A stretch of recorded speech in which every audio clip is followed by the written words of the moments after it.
Anda pinter, Anda menghina pemimpin-pemimpin Anda yang sekolahnya tidak tinggi seperti kita. Itu kualitas comberan. Orang pinter itu bukan karena sekolah tinggi, orang pinter itu bukan karena S3. Saya tidak anti sekolah tinggi, karena saya sekolah sampai S3. Orang pinter itu karena akhlak, karena budi pekerti. Jangan menghina didikan, jangan menghina nasihat. Mungkin Anda tidak mengerti, tapi nanti di masa depan itu akan berguna.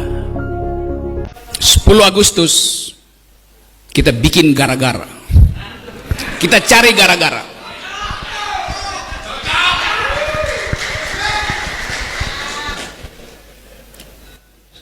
Seluruh kesempatan untuk diskusi sudah kita lalui. Diskusi dengan menteri, diskusi dengan dirjen, diskusi dengan kabinet, diskusi dengan anggota DPR. Hasilnya diabaikan. Maka saatnya kita bikin gara-gara. Apakah gara-gara itu inkonstitusional? Gara-gara itu disediakan oleh sejarah untuk berperkara. Kita bikin gara-gara untuk buka perkara. Berperkara dengan siapa? Berperkara dengan Presiden Jokowi. Berperkara dengan menteri biasa tuh.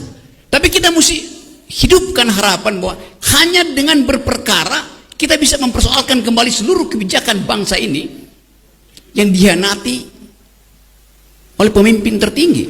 Itu dasarnya. Jadi semua kegelisahan kita karena kita tidak tahu siapa yang mesti kita arahkan untuk berperkara. Pada akhirnya begitu. Kalau kita jumlahkan seluruh massa, tapi kita tidak tahu arah kita berperkara kemana, akan diabaikan energi dari kumpulan massa itu.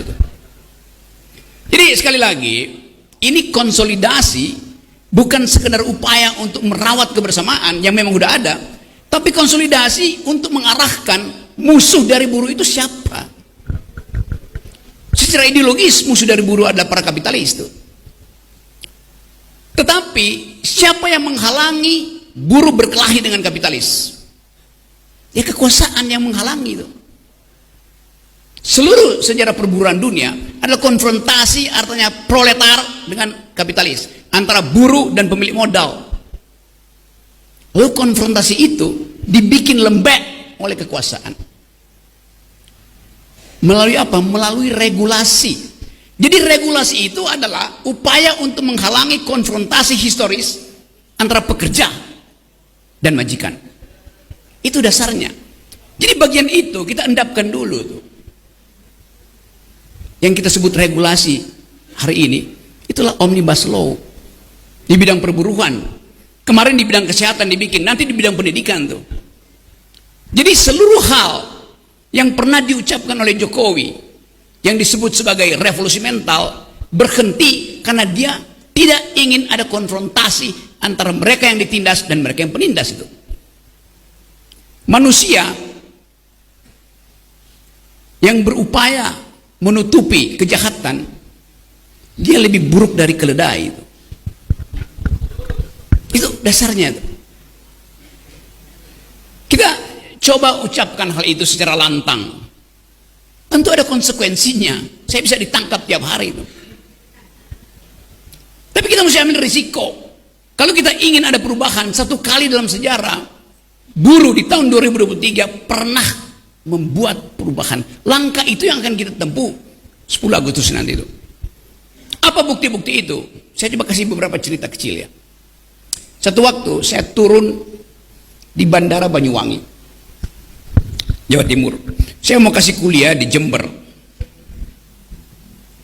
Seorang buruh sawit dari Sumatera halangi saya. Bung, saya mau bicara. Tadinya saya pikir dia intel. Dia bilang, saya pekerja perkebunan. Oke Pak. Sambil gemetar, dia bilang, saya mau ceritakan sesuatu.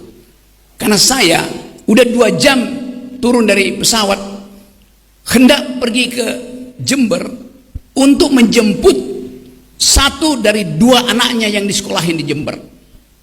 Saya mulai duga nih, ada apa nih? Ada problem keluarga. Dia bilang begini, Pak Rocky, apa yang saya mau ucapkan pada dua putra saya, kalau satu di antara mereka saya bawa pulang ke Sumatera. Loh, ada apa, Pak? Begini, waktu saya memutuskan bersama istri saya dan keluarga besar untuk menyekolahkan dua anaknya ke Banyuwangi, saya memutuskan itu karena janji Jokowi bahwa harga sawit akan stabil. Mungkin di 2000 waktu itu.